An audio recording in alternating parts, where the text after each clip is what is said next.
तो आइए मेरे बच्चा लोग, हम लोग जो भी क्वेश्चन बचा था उन सब क्वेश्चनों को देखते हैं, फिर अगले सेट पर चलते हैं। ठीक है, तो जैसे कि एक सवाल आपके सामने है कि एक समांतर चतुर्भुज ए बी सी डी,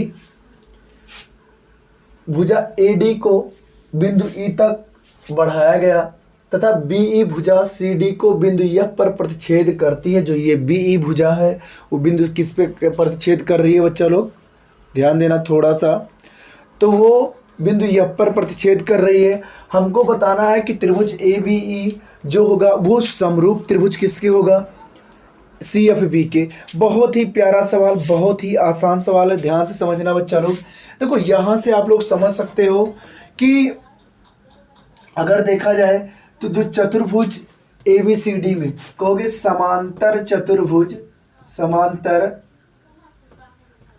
चतुर्भुज ए बी सी डी में कोण ए बराबर कोण सी के होगा, समीकरण 1। क्यों होगा, आपको पता है कि अगर कोई समांतर चतुर्भुज है या समचतुर्भुज होता है बच्चा लोग, तो जो उसके सम्मुख कोण होते हैं वो क्या होते हैं, इक्वल होते हैं। ये आपको पता होगा, बताने की तो आवश्यकता होगी नहीं। तो अगर ये चीज़ आपको पता है तो ये कोण और ये कोण क्या हो गए, आपस में इक्वल हो गए। इसके बाद क्या हुआ, ए बी जो है वो किसके समांतर है, sorry A B C D में जो आपका ए डी है, ये आपका डी है, जो आपका ए डी है बच्चा, ए डी जो है वो किसके पैरेलल है, बी सी के पैरेलल होता है, क्योंकि समांतर चतुर्भुज है। अब अगर ए डी बी सी के पैरेलल है तो बढ़ाएगी भुजा भी, मतलब तब जो आपका होगा ए ई वो भी पैरेलल किसके होगा, बी सी के ही पैरेलल होगा, क्योंकि उसे ही भुजा को ही बढ़ाया गया है। तो ध्यान देना यहाँ पे, तब आपका हो जाएगा कोण A D sorry A E B बराबर कोण हो जाएगा आपके एफ बी सी के एकांतर कोण। कौन सा कोण बच्चा, एकांतर कोण हो जाएगा आपका। मतलब ये कोण और ये कोण दोनों भी आपस में क्या होंगे, बराबर होंगे। और देखो तीसरा अगर बराबर करना चाहते हैं तो ये शीर्षाभिमुख कोण बराबर हो जाएंगे, बट दो ही से मुझे मतलब है। हम कह देंगे कि त्रिभुज ए बी ई और त्रिभुज ए मतलब सी एफ बी में, तो भैया कोण ए बराबर कोण सी, समीकरण 1 से। फिर कहेंगे कोण ए ई बी बराबर कोण एफ बी सी, हम इसको समीकरण 2 नाम दे देते हैं, हम लोग कहेंगे समीकरण 2 से। अगर दो कोण आपस में बराबर है तो तीसरा तो होना ही है, क्योंकि तीनों कोणों का योग कितना होता है बच्चा लोग, 180 होता है ना। तो ये हो जाएगा आपका कोण ए बी ई समरूप त्रिभुज सी एफ बी के किस रूल से, तो ए समरूपता के नियम से, समरूपता के नियम से। तो ये आपका क्या हो जाएगा बच्चा लोग, फाइनल हो जाएगा ना। इसके बाद हम लोग क्या करते हैं, आगे थोड़ा सा देखते हैं। ये तो हो गया होगा, कोई दिक्कत नहीं, बहुत ही आसान है।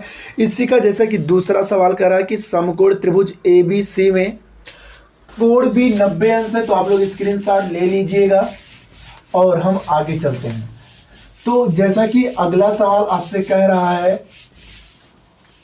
ठीक है, अगला सवाल कह रहा है कि त्रिभुज ए बी सी में ये कोई आपका क्या है, त्रिभुज है, ये कोई आपका क्या है, त्रिभुज है, जिसका नाम है ए बी सी, और कह रहा है बी क्या है, समकोण है, सी इसको मान लिया, ए इसको मान लिया। ये आपका क्या है, कोण बी कह रहा है सवाल में कि बच्चा लोग ये क्या है, समकोण है। देखना घबराना मत, बहुत ही आसान है, कोई भी दिक्कत होने वाली नहीं जब तक आपके सुजीत सर आपके साथ है।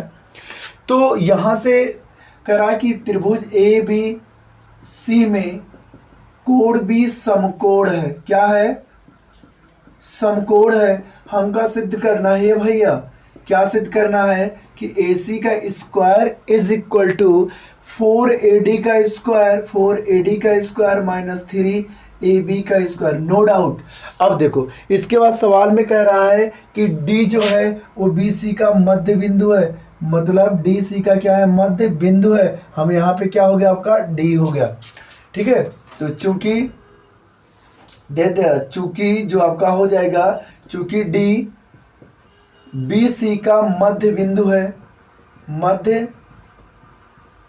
बिंदु है, इसलिए जो बी डी होगा ना बच्चा, वो किसके आधा होगा, वो बी सी के क्या होगा, आधा होगा।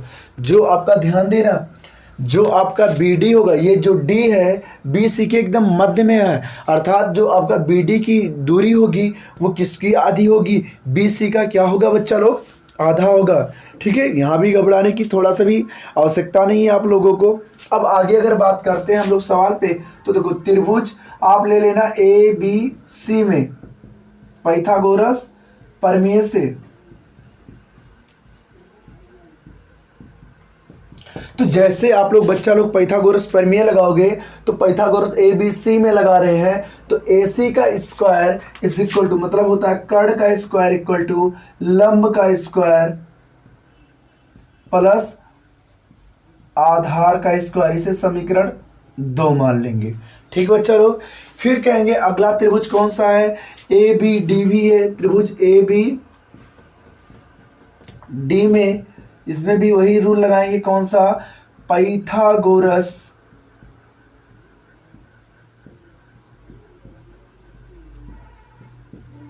प्रमेय से, पाइथागोरस प्रमेय से बच्चा लोग।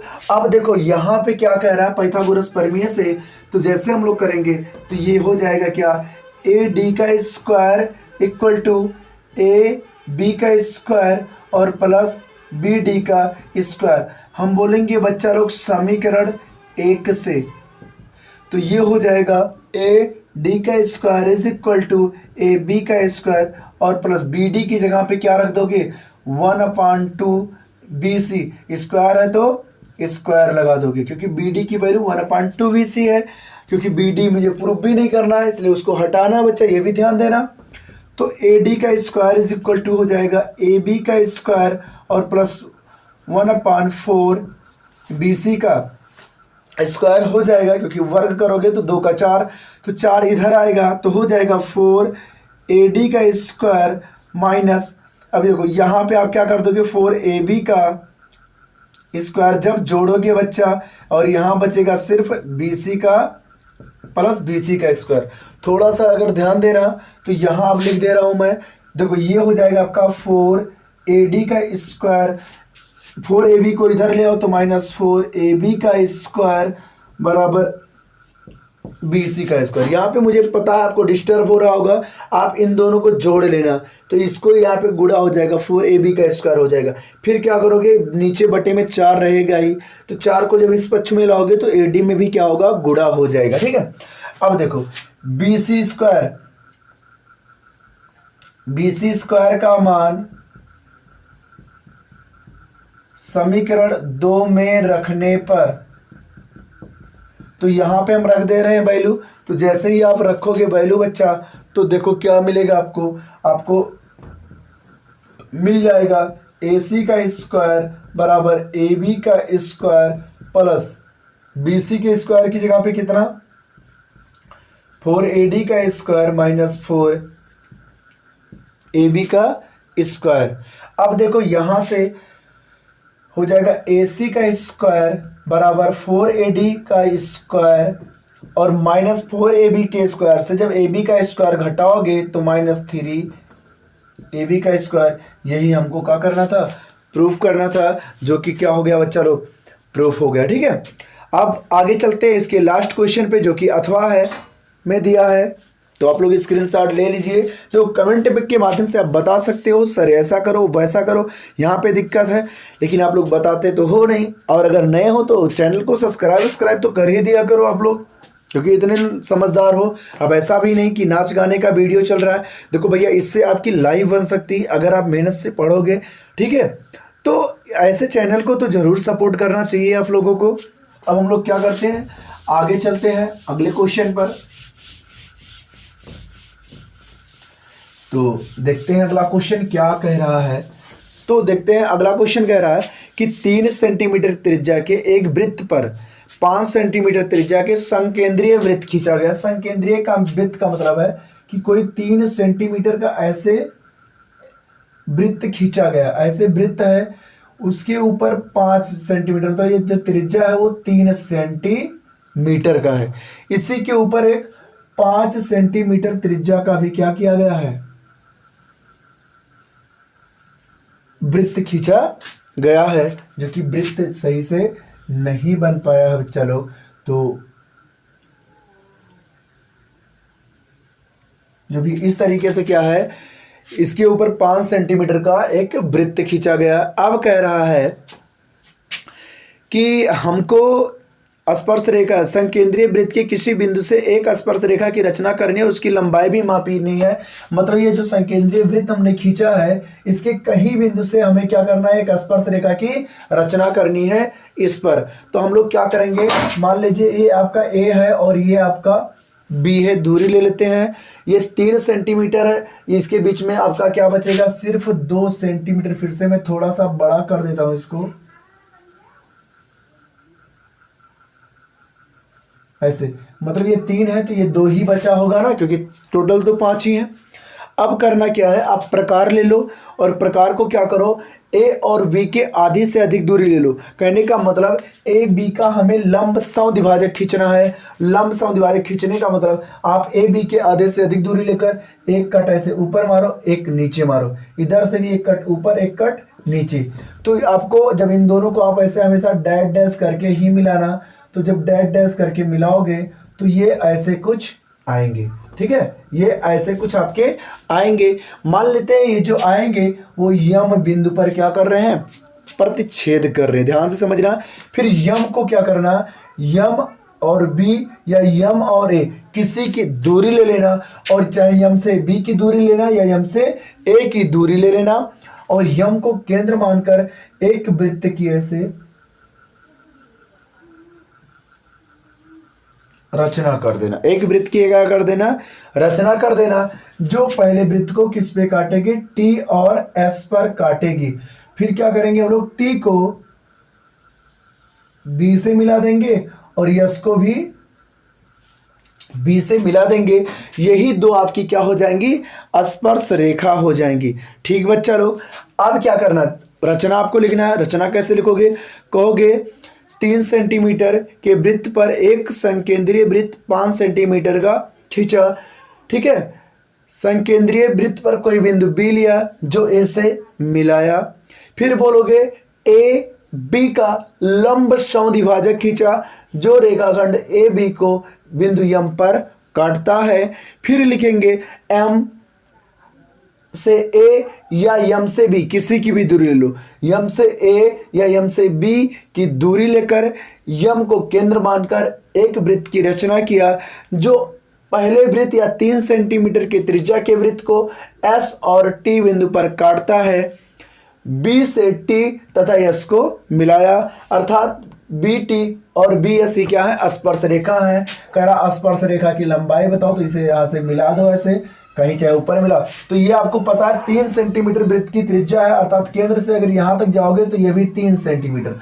अगर यहां से लेकर यहां तक टोटल देखते हो तो ये 5 सेंटीमीटर है। हमें स्पर्श रेखा की रचना करनी है। आपको जानते हो कि स्पर्श रेखा और वृत्त के त्रिज्या के बीच 90 डिग्री बनता है, मतलब ये क्या होगा, 90 अंश होगा। अगर ये 90 है तो कर्ण आपका क्या होगा, ए बी होगा।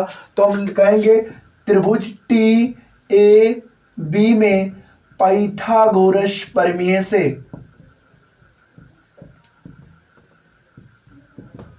से तो यहां पे हम लोग पाइथागोरस प्रमेय लगाएंगे।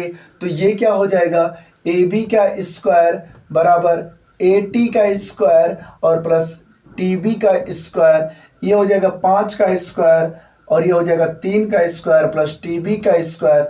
तो 5 25, 3 त्रिका 9 इधर आएगा, माइनस हो जाएगा, बराबर टी बी का स्क्वायर। तो भैया टी बी का स्क्वायर इक्वल टू 16, तो टी बी बराबर हो जाएगा √16, तो इक्वल टू कितना, 4 सेंटीमीटर। तो जो प्रत्येक स्पर्श रेखा की लंबाई निकलेगी बच्चा लोग, वो कितने निकलेगी, 4 सेंटीमीटर। तो इसी के साथ साथ हम लोग क्या करते हैं, 20 का सेट 3 क्या करते हैं यहाँ पे समाप्त करते हैं। अब आगे में हम अगले सेट का लेकर आएंगे। तब तक के लिए धन्यवाद आप सभी का कि आप लोग मेरे साथ जुड़े रहे, और आप लोग वीडियो को लाइक सब्सक्राइब और शेयर जरूर किया करो, ठीक है, क्योंकि आप ही का सपोर्ट रहेगा हम आगे बढ़ेंगे, और हम आगे बढ़ेंगे तो आपको तो आगे बढ़ाएंगे ही, ठीक है। तो धन्यवाद आप सभी बच्चों का।